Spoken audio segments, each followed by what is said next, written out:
The House of Economics. I am Samra Khalid. Welcome everyone. Today our lecture topic is related to rate of interest and investment. So last lecture में अगर आप लोगों ने मेरे last lecture को visit किया होगा on this website of YouTube, तो आपने उस पर देखा होगा this lecture are related to the MEC margin efficiency of capital and the concept of investment and the different types of investment. इस वाले लेक्चर में जो ये यूट्यूब का मैंने आपको यहाँ पे लिंक दिया हुआ है, इस लेक्चर में मैंने आपको क्लियरली बताया था कि व्हाट इज इन्वेस्टमेंट, इन्वेस्टमेंट क्या होती है। किसी भी मुल्क के रियल एसेट में जब आप इजाफा करते हो, दिस इज कॉल्ड इन्वेस्टमेंट। जब किसी भी मुल्क के हकीकी तो असासों में इजाफा होता है, इट इज कॉल्ड सरमायाकारी। और इसी लिंक में मैंने आपको डिफरेंट टाइप्स ऑफ इन्वेस्टमेंट भी बताई हुई हैं, ठीक है। और इसी लिंक में मैंने आपको MEC margin efficiency of capital के बारे में बताया कि investment is depend on margin efficiency of capital as well as rate of interest, okay. और मैं ये कहा था कि जब भी आप कोई भी इन्वेस्टर जो है वो इन्वेस्टमेंट करता है तो वो दो चीज़ों को मद्देनजर रखता है, MEC सरमाए की इस्तेदाद मोहततिम को और रेट ऑफ इंटरेस्ट को। और वो वहाँ तक इन्वेस्टमेंट करेगा जब तक उसकी MEC ज़्यादा रहेगी रेट ऑफ इंटरेस्ट में। MEC क्या होता है? मार्जिन एफिशिएंसी ऑफ कैपिटल सरमाए की इस्तेदाद मोहततिम से मुराद होती है expected rate of profit. Means आप जो भी सरमायाकारी कर रहे हो, जो भी न्यू प्रोजेक्ट आप कर रहे हो, उससे आने वाला मुतवक्का मुनाफा। अगर डेफिनेटली आपका प्रॉफिट ज़्यादा होगा, you do that investment, otherwise you stop that investment. So this is very important link, आप इसको जरूर स्टडी कीजिएगा। इस लिंक को स्टडी करने के बाद ये जो टुडे अब प्रेजेंट में आपको लेक्चर अब समझाने लगी हूँ, ये आपको समझना बहुत ज़्यादा ईजी हो जाएगा। ये जो लेक्चर है it is related to the optimum level of investment, ठीक है। हमने ये बात समझ ली है कि एक इन्वेस्टर वहाँ तक इन्वेस्टमेंट करता है जब तक उसका MEC ग्रेटर देन होता है रेट ऑफ इंटरेस्ट के, ठीक है। और हमने ये भी बात अंडरस्टैंड कर ली कि डॉक्टर केन्स ने कहा कि इन्वेस्टमेंट डिपेंड करती है दो फैक्टर पे, MEC पे और रेट ऑफ इंटरेस्ट पे, ओके। हमने ये भी बात समझ ली थी कि डॉक्टर केन्स के मुताबिक जैसे जैसे आपका इन्वेस्टमेंट का वॉल्यूम इंक्रीज होता जाता है, आपकी margin efficiency of capital decline होती जाती है। That's why margin efficiency of capital जो एक्सपेक्टेड प्रॉफिट रेट होता है, उसका जो कर्व होता है वो नेगेटिव स्लोप होता है, वो डिक्लाइनिंग स्लोप होता है। बिकॉज इन्वेस्टमेंट जैसे जैसे वॉल्यूम इंक्रीज होता है, MEC डिक्रीज होती है। इसकी जो रीजन थी वो भी मैंने इस लिंक्स में आपको समझाई थी। Now what is the optimum level of investment? ये आपको ऑप्टिमम लेवल ऑफ इन्वेस्टमेंट क्या होगा? आपको पता है कि ऑप्टिमम लेवल ऑफ इन्वेस्टमेंट जो मियारी सतह और सरमायाकारी की मियारी सतह का जो तयन होगा वो उस पॉइंट पे होगा जहां पे आपका ये वाली कंडीशन फुलफिल होगी। MEC is equal to rate of interest, सरमाया की इस्तेदाद मोहतसिम जब शरह सूद के बराबर होगी। Now this is your optimum level of investment. और आपको पता है आपका रेट ऑफ इंटरेस्ट फिक्स होता है और एंड यू नो दैट कि MEC has declining trend when increase the volume of investment. आपको एक बार यही पता है कि रेट ऑफ इंटरेस्ट और इन्वेस्टमेंट में नेगेटिव रिलेशनशिप होता है, ओके। जब rate of interest declining trend रखता है तो इन्वेस्टमेंट इंक्रीज होती है। Why? Because rate of interest के डिक्रीज होने से आपकी इन्वेस्टमेंट का मार्जिन ज़्यादा बढ़ता है। इन्वेस्टर जो बैंक से उधार ले रहे हैं उनको वो कम शरह सूद पर मिल रहा है, उनको वो कम रेट ऑफ इंटरेस्ट पर मिल रहा है, तो दैट्स वाई उनका प्रॉफिट मार्जिन इंक्रीज हो जाता है और आपके मुल्क में इन्वेस्टमेंट एक्टिविटी ज़्यादा होती है। दैट्स वाई गवर्नमेंट कहती है और जो इन्वेस्टर्स हैं, जो बिजनेसमैन कहते हैं, स्टेट जो शरह सूद है वो उसका तयन स्टेट बैंक करता है, मरकजी बैंक करता है।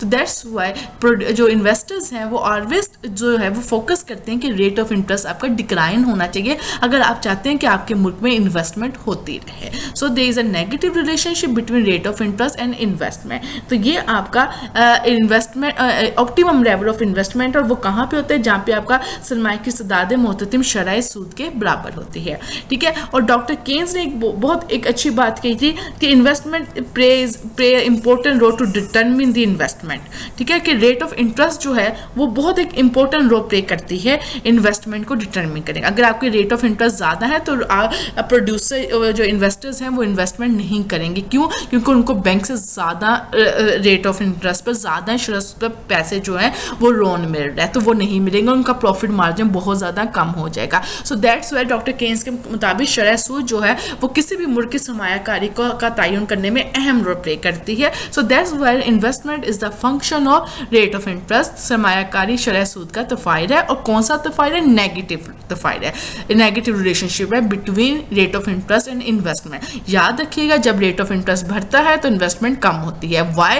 रीजन बताएं. रीजन वेरी सिंपल कि rest profit margin of producer, कि उनको लोन, अब बैंक से जो पैसा मिल रहा है उस पर उनको लोन ज़्यादा देना पड़ रहा है, ज़्यादा रेट ऑफ इंटरेस्ट देना पड़ रहा है, और उनका जो अपना ही इन्वेस्टमेंट है, अपना जो प्रॉफिट है वो कम आ रहा है. उनकी अपनी इनकम जो आ रही है, जो टोटल प्रॉफिट आ रहा है, उनमें से वो ज़्यादा जो है वो बैंक को as a rate of interest return कर रहे हैं. तो दैट्स उनका अपना प्रॉफिट मार्जिन बहुत ज़्यादा रिड्यूस हो जाता है. So that's Y rate of interest और इन्वेस्टमेंट में नेगेटिव रिलेशनशिप होता है कि जब रेट ऑफ इंटरेस्ट इंक्रीज होता है तो आपकी इन्वेस्टमेंट डिक्रीज होती है, और जब रेट ऑफ इंटरेस्ट डिक्रीज होता है तो इन्वेस्टमेंट इंक्रीज होती है. और इन्वेस्टमेंट का दैट्स वाई जो कर्व होता है वो नेगेटिव स्लोप होता है. एक बार याद रखिएगा, जब भी दो वेरिएबल्स के दरमियान में रिलेशनशिप नेगेटिव हो तो उन दो वेरिएबल्स का जो कर्व होता है वो नेगेटिव स्लोप में बनता है. Like your demand curve, like your MEC, आपने देखा margin efficiency of capital, like your investment curve, ठीक है, लाइक योर इंडिफरेंस कर्व, वो भी नेगेटिव स्लोप में होता है. इसी तरह जो आपका मार्जिन यूटिलिटी कर्व होता है वो भी नेगेटिव होता है. जैसे जैसे आप क्वांटिटी में इंक्रीज करते जाते हैं आपकी यूटिलिटी डिक्रीज होती जाती है. इसी तरह जब दो वेरिएबल का रिलेशनशिप पॉजिटिव होता है, इट्स मीन उनका जो कर्व होगा, उनका जो दोनों वेरिएबल की जो कर्व लाइन होगी वो पॉजिटिव स्लोप होगी. सो ये एक बहुत इंपॉर्टेंट रीजन क्वेश्चन है कि व्हाई जो rate of interest, when rate of interest increase then the volume of investment decrease. Reason बताएं तो वेरी सिंपल रीजन कि आप ये कहें कि जो उनका rest profit margin of produce है कि उनको ज़्यादा बैंक को रिटर्न करना पड़ रहा है और उनके पास अपना जो प्रॉफिट है वो बहुत कम होता है. सो डॉक्टर केन्स के मुताबिक तो investment is the function of rate of interest. ये स्मॉल आर जो है वो शरह सूद को शो कर रहा है रेट ऑफ इंटरेस्ट को. बट जो मॉडर्न इकोनॉमिस्ट आए आफ्टर डॉक्टर केन्स, वो कहते हैं कि सिर्फ शरह सूद is not the important variable to determine the investment. There are other important factor such as कि आपकी for example expectation of future. Businessman को लग रहा है कि फ्यूचर में इस बिजनेस की एक्सपेक्टेशन बहुत ज़्यादा है, इस बिजनेस का ट्रेंड बहुत ज़्यादा मार्केट में, तो वो शरह सूद को नहीं देखेगा, वो करेगा इन्वेस्टमेंट. ठीक है, अगर वो देख रहा है कि लोगों की इनकम बहुत ज़्यादा है, लोग अपनी इनकम को इस चीज़ पर, इस प्रोडक्ट पर यूज़ कर रहे हैं, तो वो शरह सूद को नहीं देखेगा, वो इन्वेस्टमेंट करेगा. अगर वो देखा गवर्नमेंट की फिस्कल पॉलिसी बहुत अच्छी है, वो टैक्सेस जो है कम टैक्सेस गवर्नमेंट लगा रही है, गवर्नमेंट की फिस्कल पॉलिसी अच्छी है, सब्सिडी दे रही है, हमें अच्छी जो है वो सहूलतें दे रही है, फैसिलिटीज़ दे रही है, तो वो क्या करेगा, वो इन्वेस्टमेंट करेगा. वो रेट ऑफ इंटरेस्ट को इतना ज़्यादा मायने, इतना ज़्यादा वैल्यू नहीं देता. याद रखिएगा, doctor Keynes rate of interest को वैल्यू देता है, लेकिन जो मॉडर्न इकोनॉमिस्ट थे वो कहते थे रेट ऑफ इंटरेस्ट इतना वैल्यूएबल नहीं है. वैल्यूएबल क्या चीज़ें हैं? एक्सपेक्टेशन ऑफ फ्यूचर है, आपकी कंट्री में फ्यूचर एक्सपेक्टेशन क्या है बिजनेस की, आपका स्टॉक मार्केट क्या कह रही है आपके बिजनेस एक्सपेक्टेशन के बारे में रिगार्डिंग फ्यूचर, आपकी इनकम ऑफ पीपल क्या, फिस्कल पॉलिसी किस तरफ जा रही है आपकी. ठीक है, और इसके अलावा वो कहता था कि आपके पास जो चीज़ को प्रोड्यूस करने के लिए मशीनरी है वो कैसी है, न्यू टेक्नोलॉजी है कि नहीं है, न्यू आइडियाज़ हैं कि नहीं है, न्यू कॉन्सेप्ट. ये चीज़ें जो हैं ये इन्वेस्टमेंट को बहुत ज़्यादा डिटरमिन करती हैं. सिर्फ खाली rate of interest is not the important factor to determine the investment. ये दोनों इकोनॉमिस्ट हैं, दो डिफरेंट थॉट्स हैं अबाउट इन्वेस्टमेंट. ये मैंने आपको बता दिया है. केन्स के मुताबिक investment is determined by the function of rate of interest. ना ये आप देख सकते हैं एमईसी का कार. ना this is the optimum level, this is the optimum level कि यहाँ पे आप देख रहे हैं कि MEC is equal to rate of interest. ये शरह सूद का ऑप्टिमम लेवल है ऑफ इन्वेस्टमेंट कि जहाँ पे सरमाए की इस्तेदाद मोततिम और रेट ऑफ इंटरेस्ट जो है वो आपस में बराबर. This is your equilibrium price and MEC negative का. वाई आप देखें इन्वेस्टमेंट इंक्रीज हो रही है. ठीक है, इन्वेस्टमेंट इंक्रीज हो रही है, आपका एमईसी डिक्लाइनिंग ट्रेंड की तरफ जा रहा है. ठीक है, और आपका रेट ऑफ इंटरेस्ट कंट्री में फिक्स है. तो जैसे जैसे आपने इन्वेस्टमेंट में इंक्रीज किया आपका एमईसी डिक्लाइनिंग ट्रेंड हो रहा है, तो that's why your MEC curve has negative slope. अब आप देख रहे हैं आपका रेट ऑफ इंटरेस्ट क्या है, 12% है. उस पर आप कितनी आपकी इन्वेस्टमेंट हो रही है, मुल्क में 30 20%। अब आप रेट ऑफ इंटरेस्ट को जरा इंक्रीज करके देखें, 60% पर लेकर जाए, आप देखें जैसे आपने बैंक ने या गवर्नमेंट ने शरह सूद में इंक्रीज किया 60% पर लेके, तो आप देखें उनकी इन्वेस्टमेंट कम हो गई, 20 पर इन्वेस्टमेंट आ गई है। तो इसमें both variable has negative relationship. That's why आप यहाँ 12 से 8 पे आए कि गवर्नमेंट ने या सेंट्रल बैंक ने रेट ऑफ इंटरेस्ट में डिक्रीज कर दिया 12 to 8%, इतने basis point. Rate of interest में इंक्रीज और डिक्रीज की जब आप बात करते हो तो बेसिस पॉइंट में करते हैं कि इतने बेसिस पॉइंट इंक्रीज हुआ या इतने बेसिस पॉइंट डिक्रीज हुआ। तो फॉर एग्जांपल उसने इतने बेसिस पॉइंट को डिक्रीज किया और 8 पे आ गया आपका rate of interest. Single digit rate of interest is the ideal rate of interest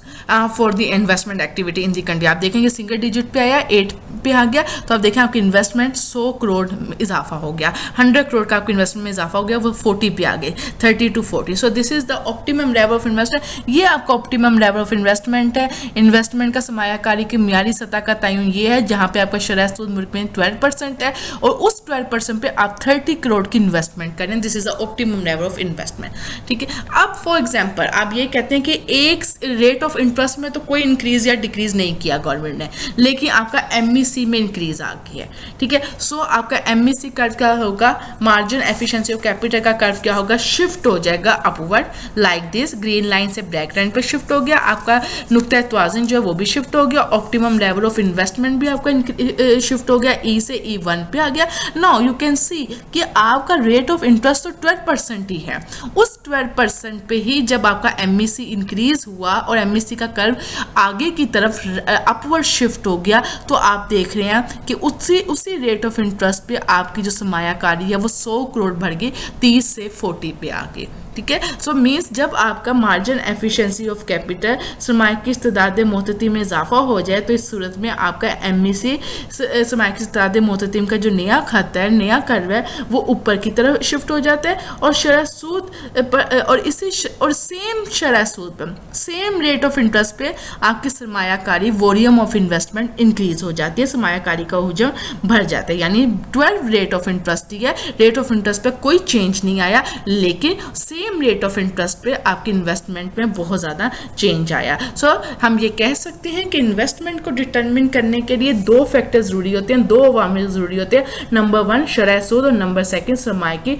इस्तेदाद मोहतते, यानी सरमायाकारी का तयन शरह सूद और सरमाया की इस्तेदाद मोहततीम से होता है। और इनका ऑप्टिमम लेवल कहाँ पे होगा, जहाँ पे ये दोनों आपस में बराबर होंगे, like equilibrium point and E1 equilibrium point. So this is the important topic regarding the investment and margin efficiency of capital and rate of interest. And paper point of view से ये question बहुत important है, अक्सर आता है कि doctor Keynes के मुताबिक शरह सूद का क्या किरदार है सरमायाकारी में। तो आप ये सारा बताएं, पहले आप इन्वेस्टमेंट क्या है, इन्वेस्टमेंट की टाइप्स बताएं एमईसी, एंड देन ये बताएं कि what is the optimum rate of investment, कि उसने रेट ऑफ इंटरेस्ट पे बहुत ज़्यादा फोकस किया कि रेट ऑफ इंटरेस्ट एक जो है वो सरमायाकारी को डिटरमिन करती है और उस सरमायाकारी का ऑप्टिमम लेवल वहाँ पे होता है जहाँ पे आपका रेट ऑफ इंटरेस्ट और एमईसी आपस में बराबर होती है। लेक्चर पसंद आए तो शेयर करें, सब्सक्राइब करें। Thank you so much.